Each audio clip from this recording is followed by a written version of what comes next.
Vreau să vă spun, stimați telespectatori, că în acest an a fost lansată o platformă de discuții menită să identifice problemele cu care se confruntă autoritățile locale și să propună soluții pentru rezolvarea acestora. Iată că zilele trecute s-au desfășurat ultimele activități din cadrul proiectului Discus și facem o totalizare împreună cu invitații mei din această dimineață, care este Ion Cojocaru, director la Institutul de Dezvoltare a Societății Informaționale din cadrul Academiei de Științe. Bună dimineața și bine ați venit! Bună dimineața! Și Anastasia Ștefăniță, responsabil de relații internaționale. Bună dimineața și bine ai venit! Bună dimineața!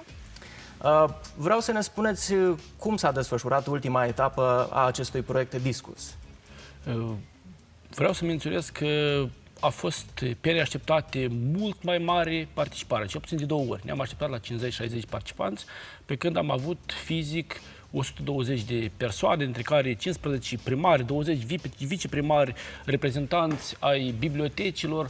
Au fost peste 250 de vizualizări online a transmisiunilor în direct a ceea ce s-a discutat. A fost o interacțiune foarte frumoasă între reprezentanții autorităților publice locale și tot panelul de discuții, experții naționali și internaționali. Ce tematică a avut acest seminar? Tematica a fost soluții TIC pentru serviciile locale. Cum tehnologia informației ar putea contribui la soluționarea unor probleme cu care se confruntă autoritățile publice locale. Am avut invitați de la Centrul de Protecție a Datelor Caracter Personal, de la Cancelarea de Stat, de la Centrul de Guvernare Electronică, experții naționali și internaționali, de la întreprinderi de stat Moldata. Adică am încercat să venim cu prezentări, cu soluții exact pentru nevoile și probleme cu care se confruntă autoritățile publice locale. Și a fost o discuție foarte frumoasă. Dacă tot ați vorbit despre probleme, haideți să discutăm și despre acestea. Care sunt cele mai frecvente probleme cu care se confruntă autoritățile publice locale?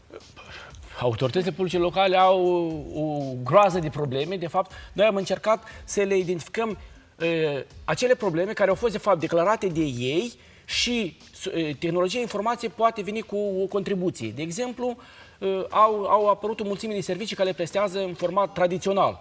Iar acum, datorită unor servicii deja implementate la nivel național, cu suportul Centrului de Guvernare Electronică și cu suportul tuturor autorităților centrale, pot fi reutilizate și de către autoritățile publice locale. O problemă stringent care a fost discutată este registrul gospodăriilor, care fiecare autoritate trebuie să completeze o mulțime de formulare. Acum încercăm o continuitate a proiectului, să propunem unele soluții cum să economisim acest timp care îl pierde fiecare o mulțime de angajați din cadrul oricărei primării. Da, sau cel puțin s-a început o discuție interesantă de la paginile web ale autorităților publice locale și o problemă a fost identificată că, de fapt, nu toate autoritățile publice locale au realizat paginile web pe domeniul național.md. Și atunci ar trebui să începem de aici. Anastasia, proiectul s-a încheiat. Putem vorbi deja despre un impact? Sau când vor putea fi observate primele rezultate?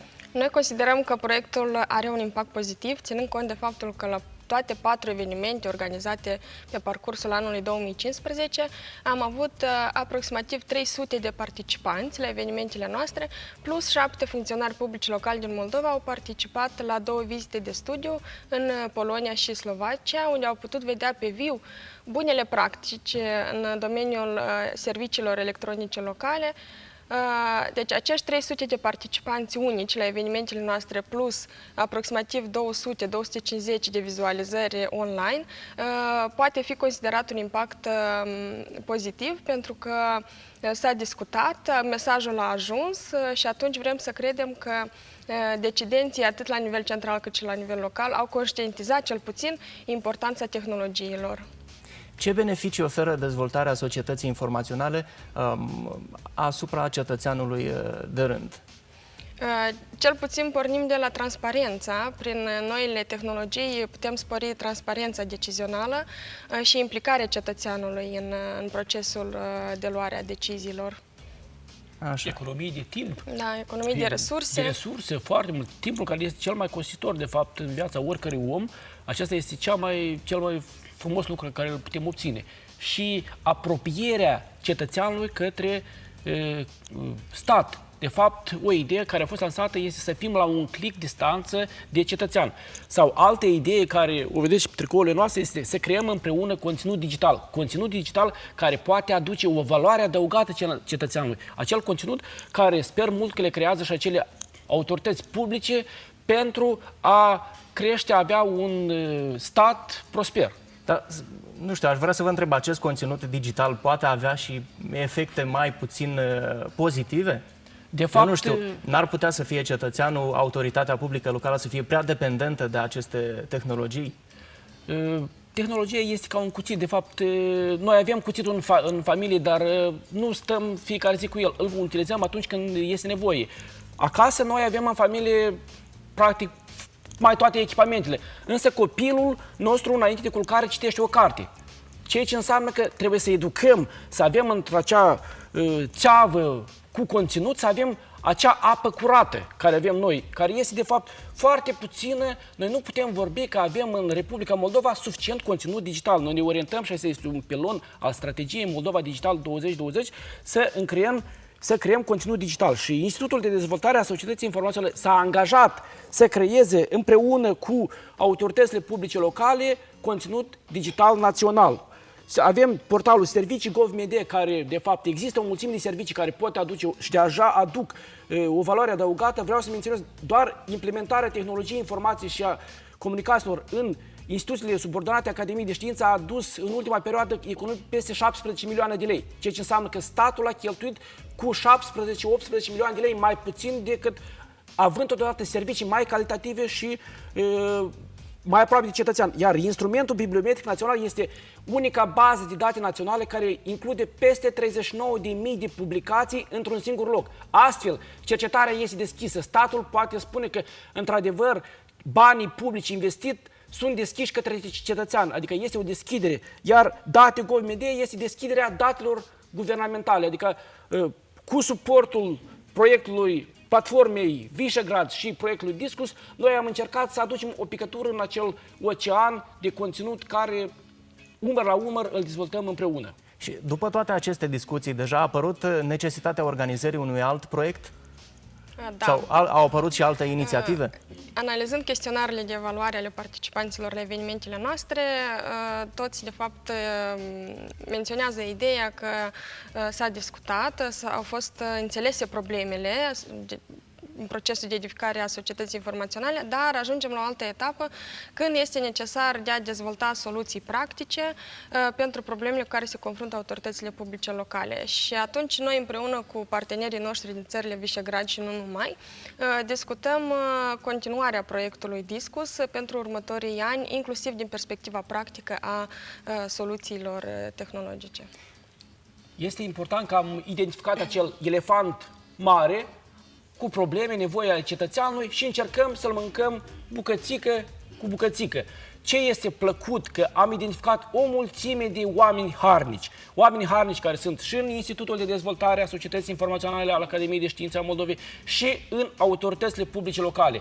Iar cu oamenii harnici poți face lucruri foarte și foarte frumoase. Și vreau să menționez că astăzi este o sărbătoare foarte mare, Sfântul Grigore Palama, care este de fapt învățătorul Harului și începutul postului. Eu cred că este cu bun augur să începem și această emisiune, deoarece cu oameni harnici, care eu cred că sunt și au rămas în Republica Moldova, putem crea acel conținut digital creativ care va aduce o valoare adăugată și statului nostru prosper și să utilizăm serviciile electronice în folosul cetățeanului.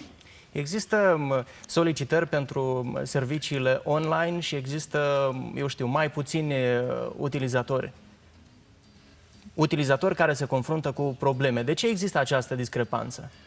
Permanent oamenii nu suntem diferiți. Este și normal ca unul să se izbutească mai ușor să le asimileze, iar altora să nu le asimileze. De aceea și am apelat și la bibliotecile noastre, care peste 1000 de biblioteci vor fi dotate cu suportul Novateca, cu calculatoare, astfel să apropiem cetățeanul către acele instituții publice, biblioteci care tot colaborează foarte strâns cu autoritățile publice locale, ca ei să devină acei mentori, să instruim și pe ei să devină mentori pentru a-i familiariza pe cei care mai puțin îndemânează tehnologia.